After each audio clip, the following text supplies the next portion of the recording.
Protesters toppled the only statue of a Confederate general in the nation's capital and set it on fire on Juneteenth, the day marking the end of slavery in the United States, amid continuing anti-racism demonstrations following the killing of George Floyd in Minneapolis. Cheering demonstrators jumped up and down as the 11-foot (3.4-meter) statue of Albert Pike, wrapped with chains, wobbled on its high granite pedestal before falling backward, landing in a pile of dust. Protesters then set a bonfire and stood around it in a circle as the statue burned, chanting, "No justice, no peace, and no racist police." Eyewitness accounts and videos posted on social media indicated that police were on the scene but didn't intervene. President Donald Trump quickly tweeted about the toppling, calling out D.C. Mayor Muriel Bowser and writing, "The D.C. police are not doing their job as they watched a statue be ripped down and burned. These people should be immediately arrested. A disgrace to our country." Newt Gingrich, Speaker Pelosi, mobs and more, let's refocus America on liberty and justice for all. Jubilant protesters read out Trump's tweet over a bullhorn and cheered. After the statue fell, most protesters returned peacefully to Lafayette Park near the White House. The Pike statue has been a source of controversy over the years.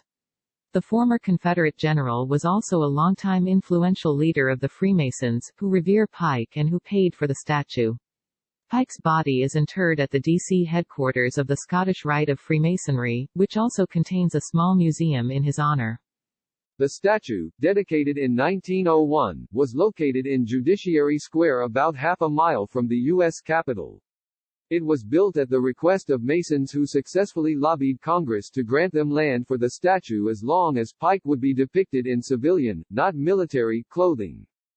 Racial tensions in the country hit a boiling point and spilled into the streets after Floyd's killing late last month.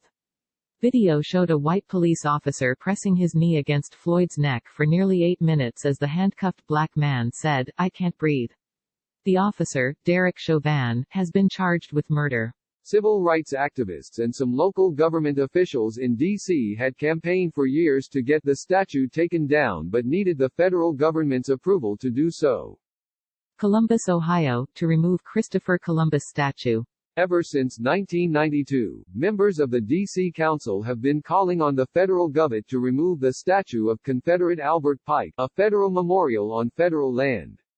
"We unanimously renewed our call to Congress to remove it in 2017, the D.C. Council tweeted Friday. Click here for the Fox News app.